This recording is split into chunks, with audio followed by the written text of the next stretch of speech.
नमस्कार. स्वराज्याची स्थापना कोणी केली आणि याचं योग्य उत्तर असणार आहे छत्रपती शिवाजी महाराजांनी. मित्रो, टी परीक्षा आपली 21 जूनला होती, ती आता 28 जून रोजी होणार आहे. पुढच्या प्रश्नाकडे वळूयात. राज्याभिषेकानंतर महाराजांनी कोणती मोठी मोहीम आखली आणि याचं योग्य उत्तर असणार आहे दक्षिण दिग्विजय मोहीम. महाराजांनी राज्याभिषेकानंतर दक्षिण दिग्विजय मोहीम आखली होती. पुढचा प्रश्न आहे, स्वराज्याचा विस्तार कोणकोणत्या राज्यांपर्यंत झाला होता आणि याचं योग्य उत्तर असणार आहे महाराष्ट्र, कर्नाटक, आंध्र प्रदेश आणि तामिळनाडू. स्वराज्याचा विस्तार महाराष्ट्र, कर्नाटक, आंध्र प्रदेश, तामिळनाडू या राज्यांपर्यंत झाला होता.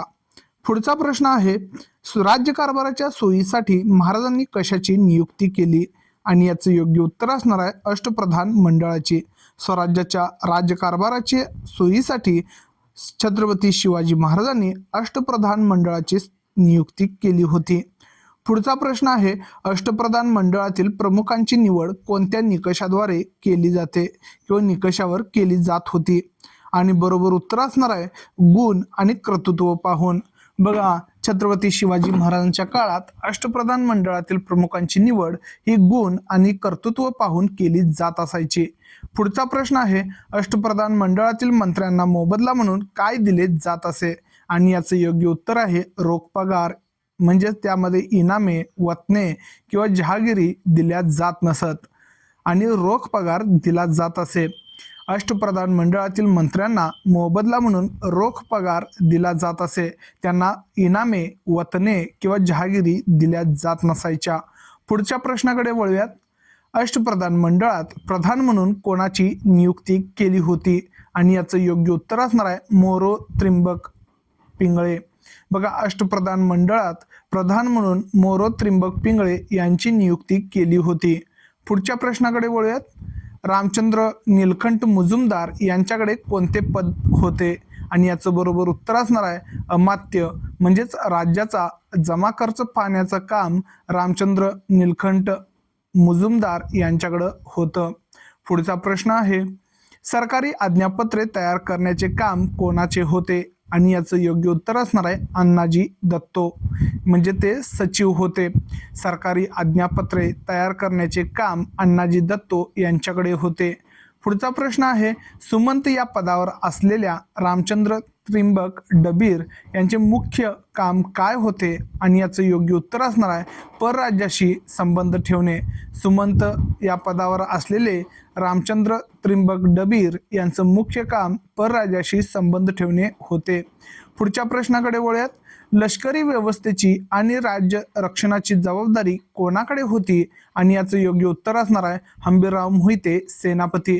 बघा, लष्करी व्यवस्थेची आणि स्वराज्य रक्षणाची जबाबदारी हंबीरराव मोहिते यांच्याकडे होती.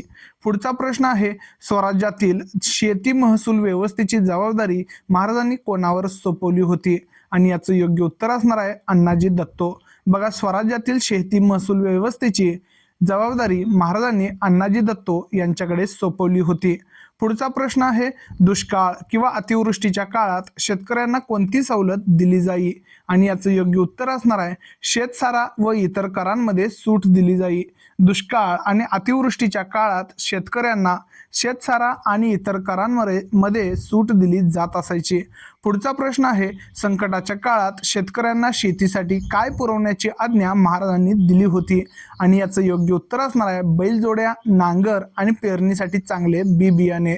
संकटाच्या काळात शेतकऱ्यांना शेतीसाठी बैलजोड्या, नांगर आणि पेरणीसाठी चांगले बी बियाणे पुरवण्याची आज्ञा महाराजांनी दिली होती. पुढचा प्रश्न आहे, पडीक जमिनी लागवडीखाली आणण्यासाठी महाराजांनी काय केले आणि याचं योग्य उत्तर असणार आहे पडीक जमिनी लागवडीखाली आणण्यासाठी उत्तेजन दिले. बघा, महाराजांनी पडीक जमिनी लागवडीखाली आणण्यासाठी उत्तेजन दिलं होतं. पुढचा प्रश्न आहे पत्रव्यवहार सांभाळण्याचे काम कोणाचे होते आणि याचं योग्य उत्तर असणार आहे दत्ताजी त्रिंबक वाकनीस म्हणजेच मंत्रींचं काम होतं. पत्रव्यवहार सांभाळण्याचं काम दत्ताजी त्रिंबक वाकनीस यांच्याकडं होतं. पुढचा प्रश्न आहे न्यायदान करण्याचे काम अष्टप्रधान मंडळात कोणाचे होते आणि याचं योग्य उत्तर असणार आहे निराजी रावजी. बघा न्यायदान करण्याचे काम निराजी रावजी करत होते, ते न्यायाधीश होते. पुढचा प्रश्न आहे धार्मिक व्यवहारांची जबाबदारी कोणाकडे होती आणि याचं योग्य उत्तर असणार आहे मोरेश्वर पंडितराव. धार्मिक व्यवहारांची जबाबदारी मोरेश्वर पंडितराव यांच्याकडे होते आणि ते पंडितराव होते. पुढचा प्रश्न आहे महाराजांच्या मते स्वराज्याचा मुख्य व्यवसाय कोणता होता आणि याचं योग्य उत्तर असणार आहे शेती. महाराजांच्या मते स्वराज्याचा मुख्य व्यवसाय शेती होता. पुढचा प्रश्न असणार आहे स्वराज्यात नाशिक, पुणे, सातारा यांसोबत दक्षिणेतील कोणत्या जिल्ह्यांचा समावेश होता आणि याचं योग्य उत्तर असणार आहे कोल्हापूर, सिंधुदुर्ग, रत्नागिरी, रायगड आणि ठाणे. बघा स्वराज्यामध्ये नाशिक, पुणे, सातारा यांसोबतच दक्षिणेतील कोल्हापूर, सिंधुदुर्ग, रत्नागिरी, रायगड आणि ठाणे या जिल्ह्यांचा समावेश होता. पुढचा प्रश्न आहे शिवकाळातील खेड्यांच्या अर्थकारणाचा कणा कोणता व्यवसाय होता आणि याचं योग्य उत्तर असणार आहे शेती. शिवकाळातील खेड्यांच्या अर्थकारणाचा कणा हा शेती होता. पुढचा प्रश्न आहे खेड्यात कारागीर स्थानिक लोकांच्या गरजा कशा भागवत असत आणि याचं योग्य उत्तर असणार आहे वस्तूंचे उत्पादन करून. खेड्यामध्ये कारागीर स्थानिक लोकांच्या गरजा वस्तूंचे उत्पादन करून भागवत असत. पुढच्या प्रश्नाकडे वळूयात.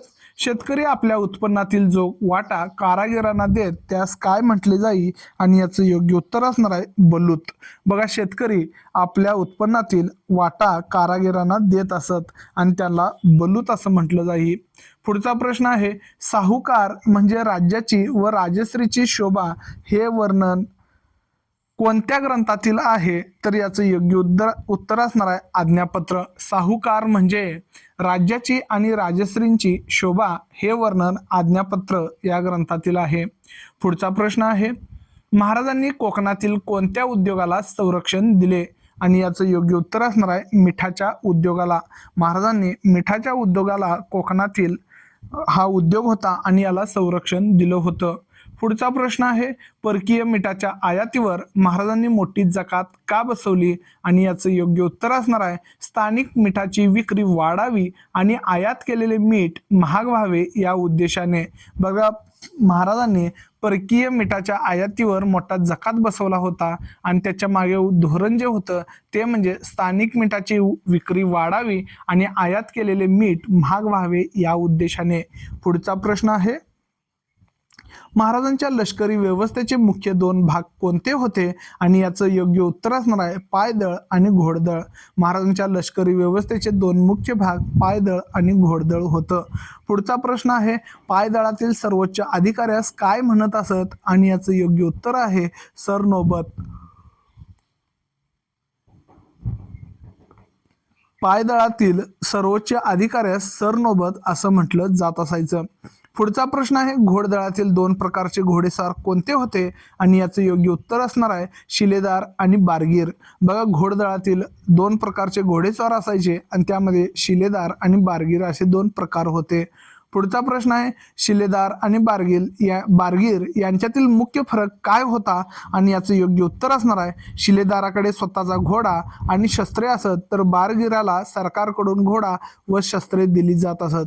बघा शिलेदार आणि बारगीर असे दोन प्रकार होते घोडेस्वारांचे आणि त्यामध्ये शिलेदाराकडे स्वतःचा घोडा आणि शस्त्र असायची तर बारगीराला सरकारकडून घोडा आणि शस्त्रे दिली जात असायचे. पुढचा प्रश्न आहे घोडदळातील सर्वोच्च अधिकाऱ्याला काय म्हणत आणि याचं योग्य उत्तर असणार आहे सरनोबत. घोडदळातील सर्वोच्च अधिकाऱ्याला सरनोबत म्हटलं जायचं. महाराजांच्या घोडदळातील काही प्रसिद्ध सरनोबतांची नावे सांगा आणि याचं योग्य उत्तर असणार आहे नेताजी पालकर, प्रतापराव गुजर आणि हंबीरराव मोहिते. घोडदळातील सर्वोच्च अधिकाऱ्याला सरनोबत म्हटलं जायचं आणि नेताजी पालकर, प्रतापराव गुजर आणि हंबीरराव मोहिते हे काय होते? घोडदळातील प्रसिद्ध असे सरनौबत होते. पुढचा प्रश्न आहे, स्वराज्याच्या हेर खात्याचा प्रमुख कोण होता? आणि याचं योग्य उत्तर असणार आहे बहरजी नाईक. स्वराज्याच्या हेर खात्याचा प्रमुख बहरजी नाईक होते. पुढचा प्रश्न आहे, बहरजी नाईक यांनी कोणत्या मोहिमेपूर्वी तेथील खडानखडा माहिती आणली होती? आणि याचं योग्य उत्तर असणार आहे सुरतच्या मोहिमेपूर्वी. बहरजी नाईक यांनी सुरतच्या मोहिमेपूर्वी खडानखडा माहिती आणली होती. मध्ययुगामध्ये किल्ल्याचे महत्व कशासाठी अनन्यसाधारण होते? आणि याचं योग्य उत्तर असणार आहे आजूबाजूच्या प्रदेशावर नियंत्रण ठेवण्यासाठी आणि परकीय आक्रमणावेळी प्रजेचे रक्षण करण्यासाठी. बघा, मध्ययुगामध्ये किल्ल्यांचे जे महत्व आहे ते अनन्यसाधारण होते आणि त्यामागे कारण होतं आजूबाजूच्या प्रदेशावर नियंत्रण ठेवणे आणि परकीय आक्रमणावेळी रक्षण करणे, प्रजेचे रक्षण करणे यासाठी. पुढच्या प्रश्नाकडे वळूयात. हे राज्य तर तीर्थरूप थोरले कैलासवासी स्वामींनी गडावरूनच निर्माण केले असे विधान कोठे आढळते? आणि याचं योग्य उत्तर असणार आहे आज्ञापत्रामध्ये.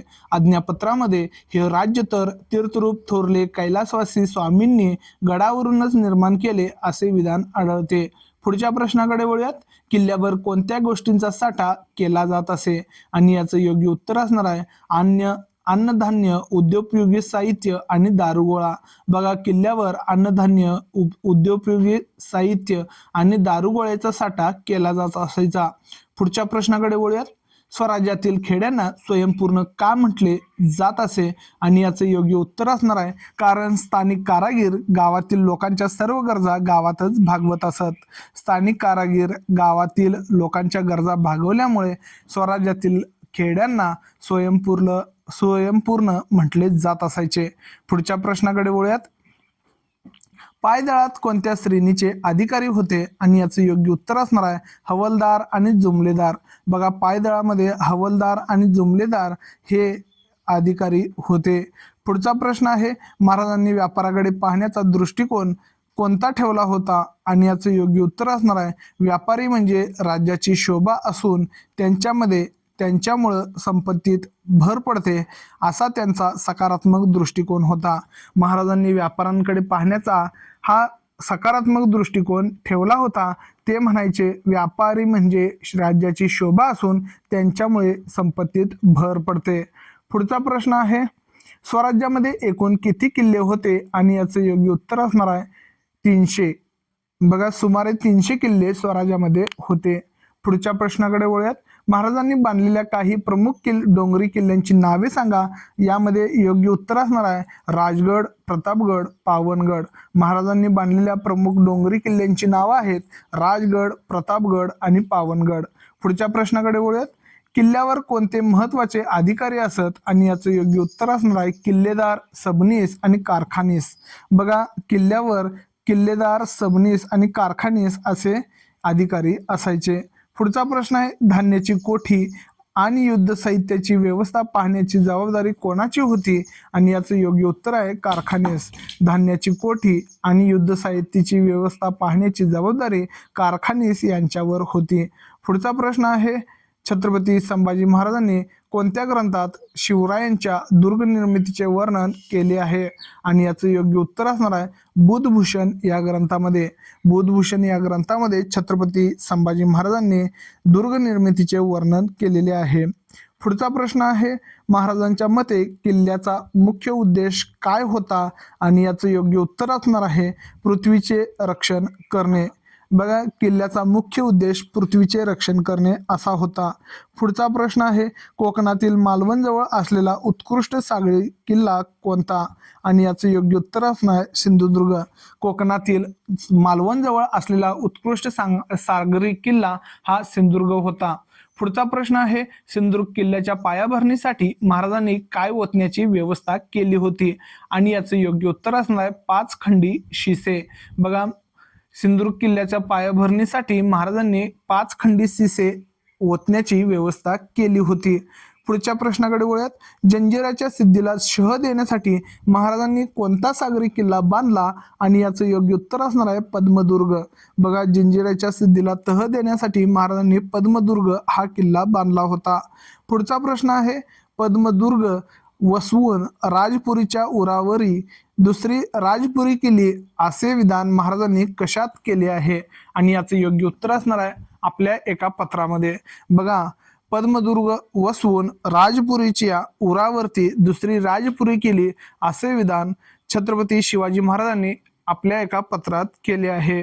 पुढचा प्रश्न आहे, स्वराज्याच्या पश्चिम किनारपट्टीवर कोणते शत्रू अडथळा आणत होते? आणि याचं योग्य उत्तर असणार आहे गोव्याचे पोर्तुगीज, जंजिराचे सिद्धी आणि सुरत राजापूरचे इंग्रज वखारवाले. बघा, स्वराज्याच्या पश्चिम किनारपट्टीवर गोव्याचे पोर्तुगीज, जंजिऱ्याची सिद्धी आणि सुरत राजापूरचे इंग्रज वखारवाले अडथळा आणत होते. पुढच्या प्रश्नाकडे वळूयात. ज्याच्याजवळ आळमार त्याचा समुद्र हे विधान किंवा हे सूत्र कोणी ओळखले होते? आणि याचं योग्य उत्तर आहे छत्रपती शिवाजी महाराजांनी. ज्याच्याजवळ आळमार त्याचा समुद्र हे सूत्र छत्रपती शिवाजी महाराजांनी ओळखले होते. पुढचा प्रश्न आहे, महाराजांच्या आरमारात साधारणपणे किती जहाजे होती? आणि याचं योग्य उत्तर असणार आहे विविध प्रकारची 400 जहाजे होती. महाराजांच्या आरमारामध्ये विविध प्रकारचे 400 जहाजे होती. पुढचा प्रश्न आहे, आरमारातील प्रमुख लढाऊ जहाजांचे प्रकार कोणते होते? आणि याचं बरोबर उत्तर असणार आहे गुराब, गलबत आणि पाल. बघा, आरमारातील प्रमुख लढाऊ जहाजांचे प्रकार गुराब, गलबत आणि पाल असे होते. पुढचा प्रश्न आहे, स्वराज्याची जहाजे प्रामुख्याने कोठे बांधली जात असत? आणि याचं योग्य उत्तर असणार आहे कल्याण भिवंडीची खाडी, विजयदुर्ग आणि मालवण.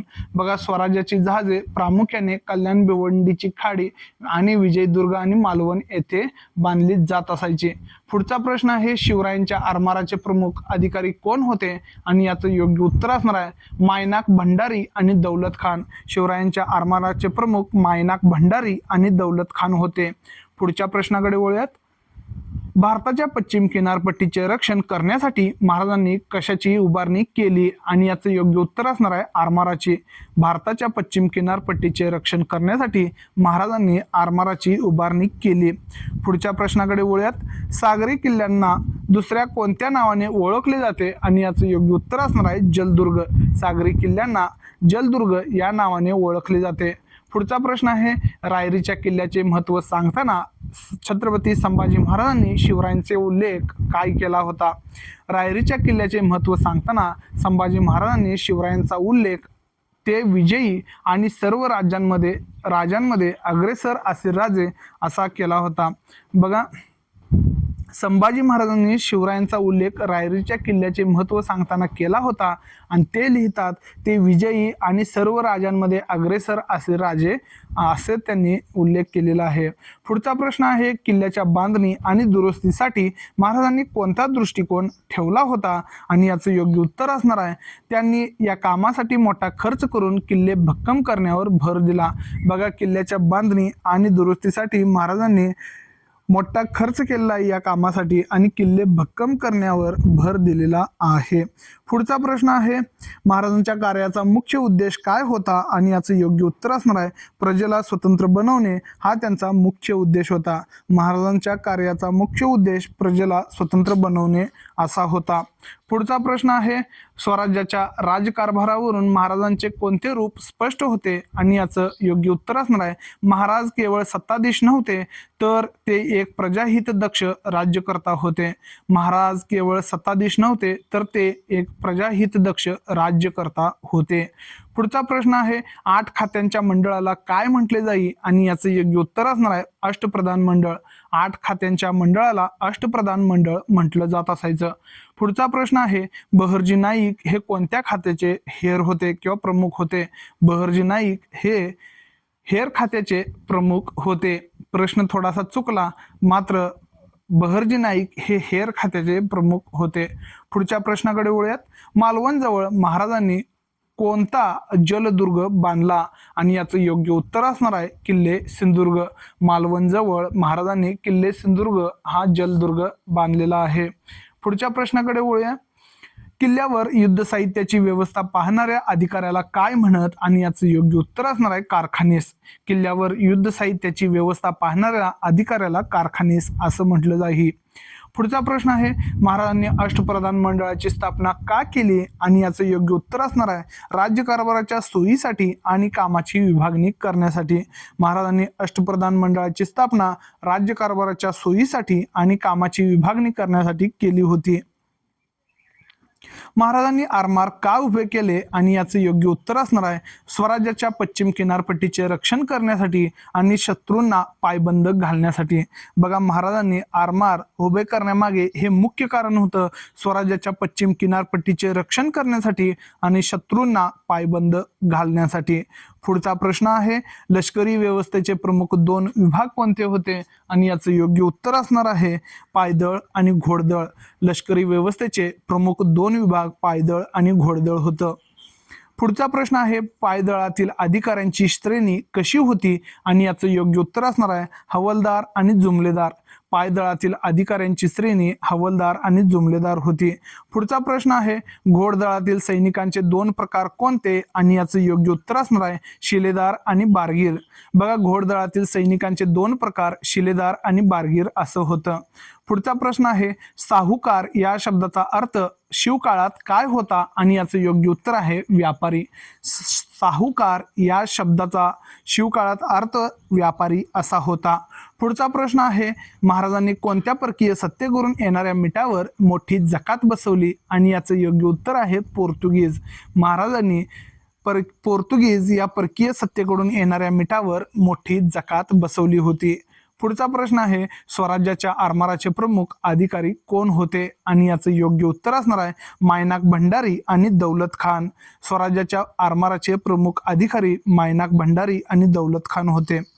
पुढचा प्रश्न आहे, अष्टप्रधान मंडळात अमात्य यांचे कार्य काय होते आणि याचं योग्य उत्तर असणार आहे राज्याचा जमा खर्च पाहणे. बघा, अष्टप्रधान मंडळामध्ये अमात्य यांचे कार्य राज्याचा जमा खर्च पाहणे हे होते. पुढचा प्रश्न आहे, स्वराज्यातील शेती धोरणानुसार ठरवून दिलेल्या रकमेपेक्षा अधिक महसूल गोळा न करण्याची ताकीद कोणाला दिली होती आणि याचं योग्य उत्तर आहे महसूल अधिकाऱ्यांना. स्वराज्यातील शेती धोरणानुसार ठरवून दिलेल्या रकमेपेक्षा अधिक महसूल गोळा न करण्याची ताकीद महसूल अधिकारी यांना दिली होती. पुढचा प्रश्न आहे, महाराजांनी सुरतेच्या मोहिमेपूर्वी कोणाकडून माहिती मिळवली होती आणि याचं योग्य उत्तर आहे बहरजी नाईक यांच्याकडून. महाराजांनी सुरतेच्या मोहिमेपूर्वी बहरजी नाईक यांच्याकडून माहिती मिळवली होती.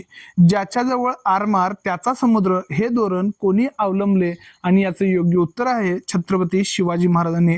ज्याच्याजवळ आरमार त्याचा समुद्र हे धोरण छत्रपती शिवाजी महाराजांनी अवलंबले होते. पुढचा प्रश्न आहे, शिवकाळात शेती व्यवसायाला पूरक म्हणून चालणाऱ्या कारागिरांच्या पद्धतीला काय म्हणत आणि याचं योग्य उत्तर आहे बलुतेदारी पद्धत. शिवकाळामध्ये शेती व्यवसायाला पूरक म्हणून कारागिरांच्या पद्धतीला बलुतेदारी पद्धत म्हणत असत. पुढचा प्रश्न आहे, किल्ल्यांच्या संरक्षणासाठी महाराजांनी कोणत्या गोष्टींचा साठा करण्यास प्राधान्य दिले आणि याचं योग्य उत्तर आहे अन्नधान्य, उद्योगोपयोगी साहित्य आणि दारुगोळा. बघा, किल्ल्यांच्या संरक्षणासाठी महाराजांनी अन्नधान्य, युद्धोपयोगी साहित्य आणि दारुगोळ्यांचा साठा करणे यासाठी प्राधान्य दिले होते. मित्रो, हा व्हिडिओ इथं संपलेला आहे.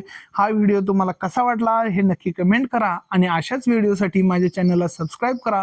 भेटूया आणखी एका नवीन व्हिडिओमध्ये. हाईप द्यायला विसरू नका.